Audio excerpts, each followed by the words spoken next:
Hey, this is Richie here with Rougen TCG. A couple of notes right off the bat. Number one, I got a bit of feedback from my previous video. Always appreciated. The first is that little Richie is just a little too distracting, so to make it a bit easier to watch, I've decided to only use him sparingly. And number two, I got a fantastic idea from an effect from a fellow YouTuber named Stroga's Game. He said, it would be cool to have a resource/non-creature card based around Triskai Decaphobia. Pair the number 13. So to commemorate this idea, I decided to create the card Triskai Spell, a non-creature card with the effect set a Nightmare's defense to 13, remove its effect. If you want your comment to be turned into a card too, be sure to comment below with an idea for a card and it may get made. Man, what a cool effect. If only there was someone out there who was willing to teach others how to make fun effects like that. Oh wait, I've always been a huge fan of cards. More specifically, card effects. Some of my favorites are really thematic or really silly cards. Cards like the Chaos Orb from Magic the Gathering or Convulsion of Nature from Yu-Gi-Oh! Great examples, but how do you make a card effect fun? Fun cards are generally three things: simple, thematic, and new. Let's go through these one by one. I'll create 3 cards and rules for each in hopes to give you a general idea of what I mean in practice. When I say simple, I mean it does what it's meant to do without a wall of text. If you want someone to take a card from their deck into their hand, you don't need to write target one creature or non-creature card from your deck, side deck, or side deck, select it, shuffle it into your deck, and add this creature into a non-creature card from your hand permanently. It just makes people not want to read your cards. I'll give you 3 quick examples of how simple a card can be.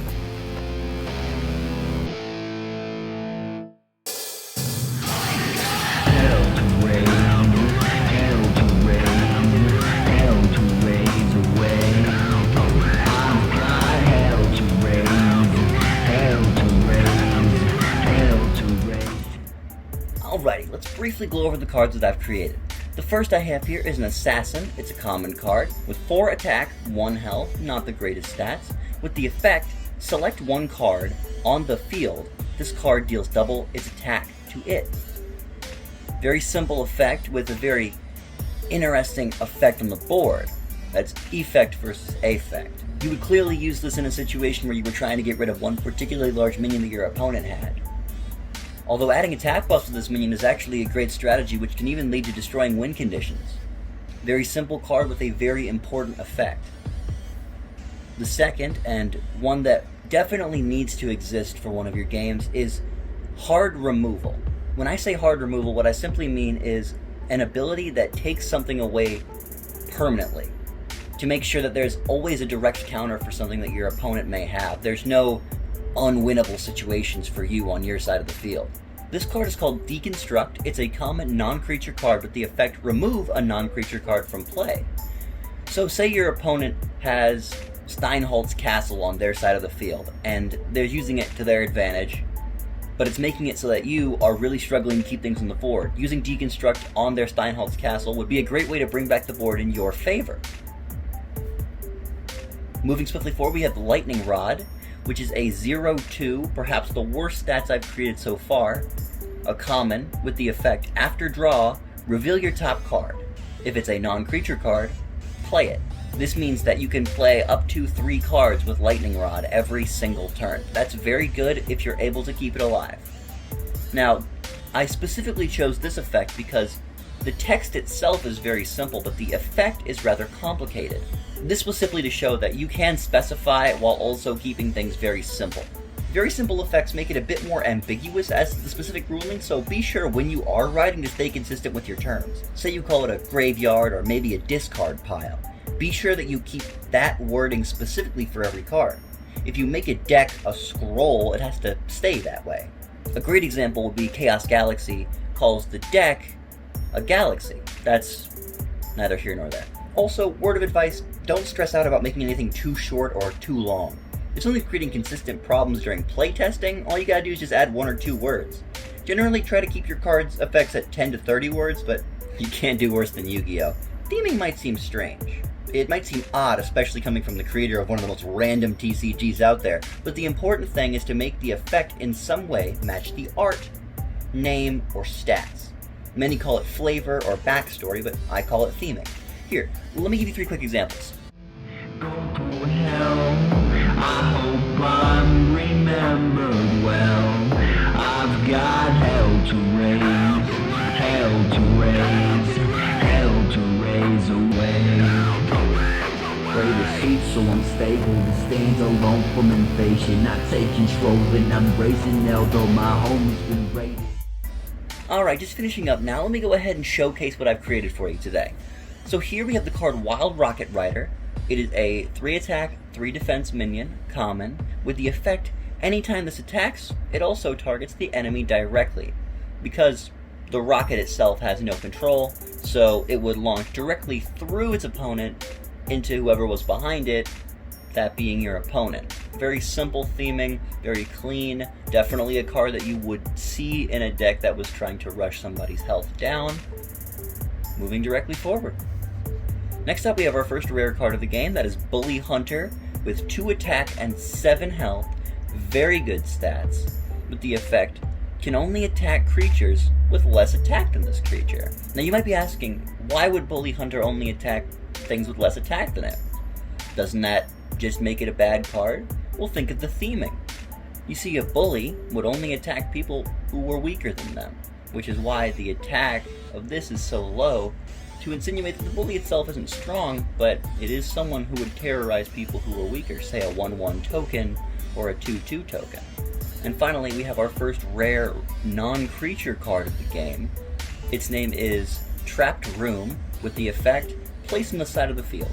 When you are targeted directly, play a non-creature card from your deck, as if your opponent is springing a trap, that trap being the non-creature card that you play from your deck.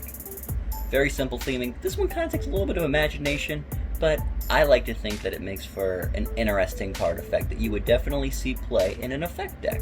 It's also important to note that theming is not a requirement. If you want to make it random, but it definitely won't hurt. And consistency on time, place, and dimension is a great way to set your cards apart from everybody else and to come up with great new ideas for an effect. Moving on to my last point, making a card new. Make it fresh. Make it never before seen. Give it a reason to be made. If you want a card to be fun, it has to be special. Here, let me give you 3 examples.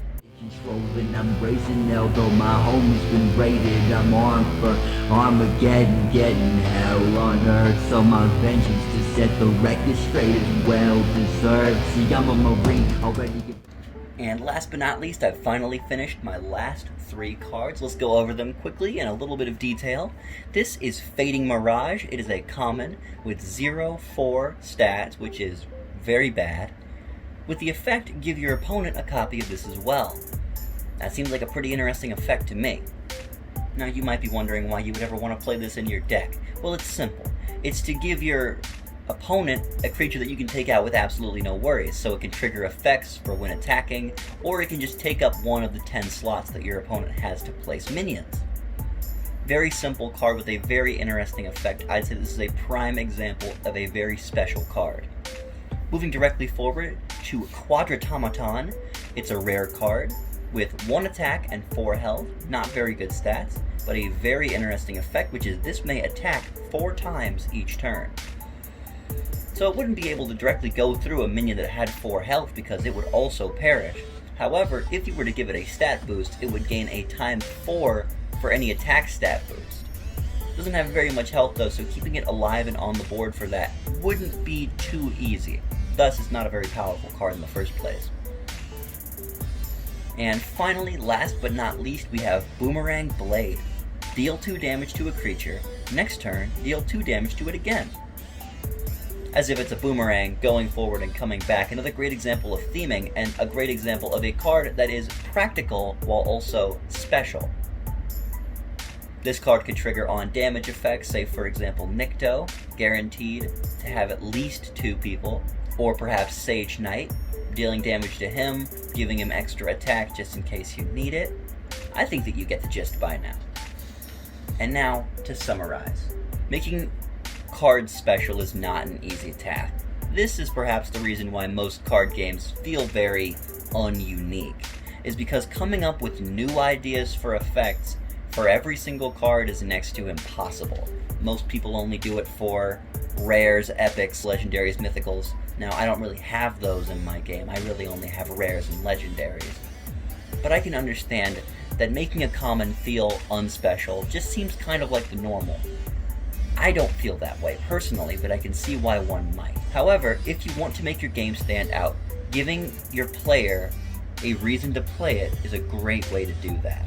Making every pack feel special is a great way to do that. I'll finish this video by saying that making a card game is easy. It only takes a little bit of paper and time.